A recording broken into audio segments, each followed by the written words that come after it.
যে সমস্ত বাচ্চা একটুখানি ব্রেইনের সমস্যা, নিউরোলজিক্যালি হ্যান্ডিক্যাপ্ট, অর্থাৎ সে বসতে পারে না ঠিকমতো দাঁড়াতে পারে না, কিংবা অন্য 10টা বাচ্চার মতো একটু নয়, বিশেষ শিশুর যেটা বলে, তাদের কিন্তু একটুখানি ফুড পার্টিকেল, খাবারগুলো ভালো হ্যান্ডেল করতে অসুবিধা হতে পারে।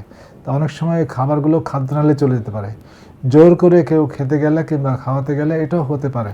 সো এছাড়া অনেক সময় খিঁচুনির সময় হয়, অনেক সময় ড্রাউনিং বা পানিতে ডুবে গেলে এই সময় পানি ঢুকে যেতে পারে, অনেক সময় কেরোসিন মনে চলে গেলে এটাও হতে পারে। সুতরাং এই বাচ্চাগুলোর হঠাৎ করে শ্বাসকষ্ট হচ্ছে, নীল হয়ে যাচ্ছে, দ্রুত শ্বাস নিচ্ছে, এরকম হলে সাথে যদি এরকম কোনো এভিডেন্স থাকে যে এই জিনিসটা খেয়েছে, তাহলে খুব দ্রুত ব্যবস্থা নিতে হবে। অর্থাৎ ওকে খাবারটা বের করে নিতে হবে, সাকশানিং করতে হবে। যদি হয় কেরোসিন হয়, এটা না করাই ভালো, উল্টা হবে, তাহলে পরে অন্যগুলো বের করে নিতে হবে। এবং যদি ইনফেকশন সেটেল করে যায়, দেরি হয়, ওর নিচে চলে গিয়েছে অনেক, এটা আসার কোনো সুযোগ নেই, তাহলে পরে একটু অ্যান্টিবায়োটিক, হাসপাতাল, ওগুলো ব্যবস্থা নিতে হবে, লাগলে পরে একটু অক্সিজেন দেওয়া যায়।